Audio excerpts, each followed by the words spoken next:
Hello दोस्तों, आप सभी का स्वागत है हमारे इस YouTube चैनल बड़ा कैरियर पर। हम लोग पिछले क्लास में सब्जेक्ट के बारे में पढ़ लिए थे। आज उसका दूसरा वीडियो है। आज हम लोग पढ़ेंगे ऑब्जेक्ट के बारे में। सब्जेक्ट के बारे में हम लोग पढ़े थे कि जो किसी काम करने का मुख्य व्यक्ति होता है वही उसका ही हम लोग क्या कहते हैं, सब्जेक्ट कहते हैं। क्या कहते हैं? सब्जेक्ट कहते हैं। समझ गए ना? अगर उसका हम लोग डिफिनेशन भी क्या किए थे, उसके भी बारे में हम लोग क्या किए थे, पढ़े थे नहीं? Subject is the doer of an action. पढ़े थे कि नहीं पढ़े थे? और हम लोग एक बात और भी जाने थे कि जो सेंटेंस में वर्ब दिया होगा वही क्या वर्ब के साथ हु जोड़कर प्रश्न करने पर जो आंसर मिलता है वह क्या होता है?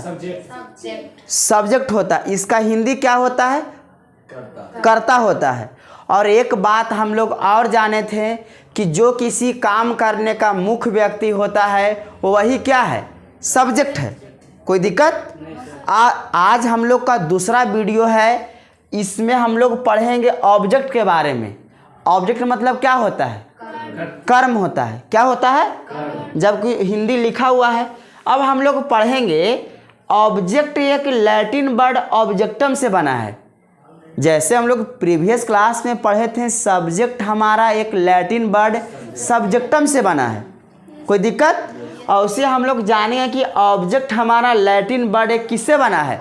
ऑब्जेक्टम से बना है। कोई दिक्कत? अब जानेंगे कि हम लोग ऑब्जेक्ट कहते किसको हैं। तो जो affected work of the subject, मतलब जो सब्जेक्ट के काम से क्या होता है, क्या होता है, प्रभावित होता है, उसी को हम लोग क्या कहते हैं? ऑब्जेक्ट कहते हैं। कोई दिक्कत?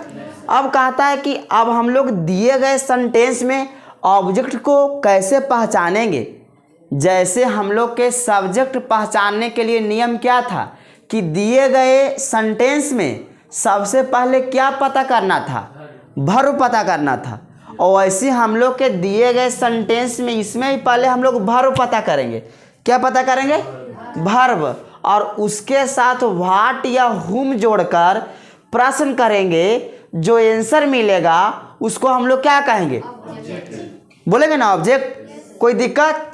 अब कहता है कि देखिए, अगर हम लोग ये क्या है, वर्ब के साथ व्हाट जोड़ेंगे और अगर उससे प्रश्न करेंगे, जो आंसर मिलेगा उसको क्या कहते हैं? Direct object. कोई दिक्कत? हम लोग एक बात और जाने थे, क्या डायरेक्ट ऑब्जेक्ट क्या है? वस्तुबोधक है कि नहीं है? अब हम लोग जानते हैं, देखिए, वर्ब के साथ हुम जोड़कर प्रश्न करेंगे, जो आंसर मिलता है उसको कहते हैं इनडायरेक्ट ऑब्जेक्ट। इनडायरेक्ट ऑब्जेक्ट क्या है? व्यक्तिबोधक है। क्या है? व्यक्तिबोधक है। कोई दिक्कत? अब कहता है कि हम लोग दिए गए सेंटेंस में वर्ब के साथ व्हाट या हुम जोड़कर प्रश्न करते हैं। अब अगर यह दोनों से हम लोग का ऑब्जेक्ट मिल जाए तो उसको कौन सा कहते हैं? ऑब्जेक्ट। Double object. कौन कहते हैं? ऑब्जेक्ट। डबल ऑब्जेक्ट कहते हैं। देखिए, कोई दिक्कत? अब देखिए, हम लोग आगे की ओर बढ़ते हैं। अब कहता है कि अगर दिए गए सेंटेंस से पहले पहचान लेंगे वर्ब, अगर उसके साथ व्हाट या हुम जोड़कर प्रश्न करेंगे और जो आंसर मिलेगा, यह दोनों से हम लोग क्वेश्चन करेंगे।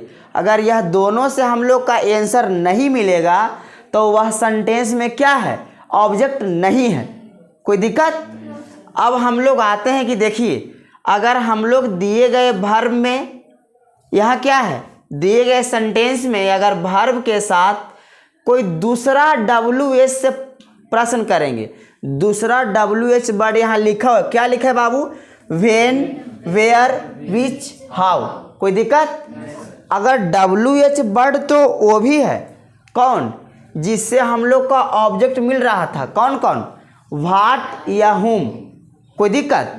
लेकिन अगर यह सबसे ऑब्जेक्ट नहीं मिलता है व्हाट या हुम से, अगर कोई दूसरा WH से ऑब्जेक्ट मिल जाता है, जैसे कौन?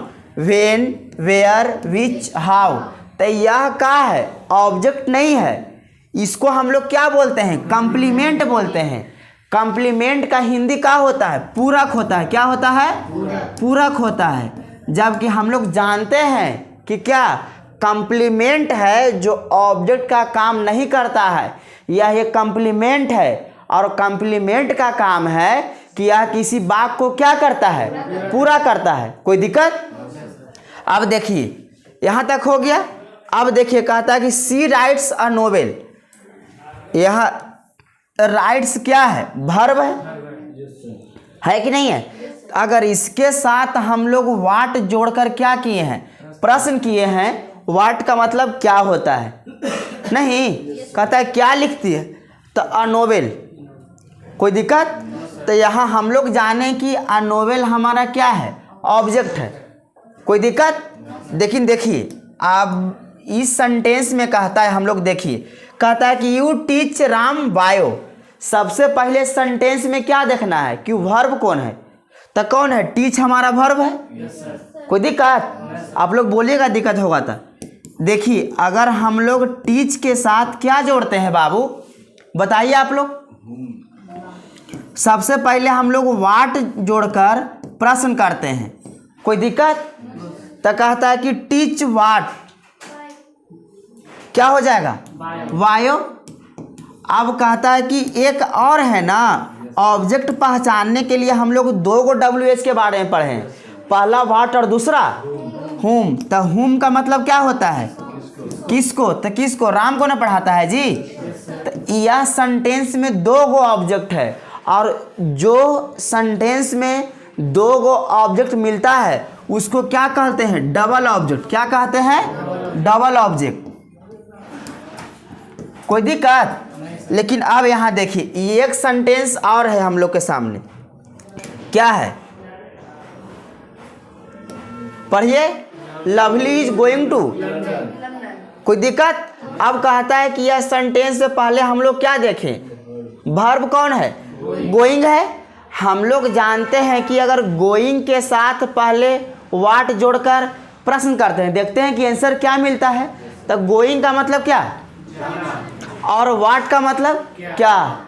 इसके में नहीं लग रहा है कि ऑब्जेक्ट मिलेगा। नहीं ना, काहे कि यह सेंटेंस नहीं, इसका सेंसेस सही नहीं निकल रहा है। तो यहाँ हो जाएगा नो ऑब्जेक्ट। कोई दिक्कत? और इस बार हम लोग हुम से प्रश्न करेंगे तो इसमें भी नहीं मिलेगा ऑब्जेक्ट, नहीं मिलेगा। तो यहाँ भी नो ऑब्जेक्ट हो गया। अब ऊपर में हम लोग क्या किए हैं? पढ़े हैं कि अगर हम लोग वाट या हुम से प्रश्न करते हैं और अगर यह दोनों से नहीं ऑब्जेक्ट मिलता है तो हम लोग कोई दूसरा WH वर्ड से क्या करते हैं? क्वेश्चन करते हैं। करते हैं कि नहीं करते हैं? देखिए जैसे दूसरा WH वर्ड का मतलब कौन सी? व्हेन, वेयर, विच और हाउ। देखिए तो हम लोग अब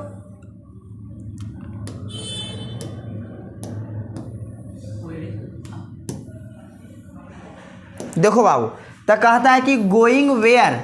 वेयर कोई दूसरा WH वर्ड है। वेयर का हिंदी क्या होता है? कहाँ होता है। तो अब कहती है कि जो लवली कहाँ जा रही है? तो यहाँ देखिए लंदन।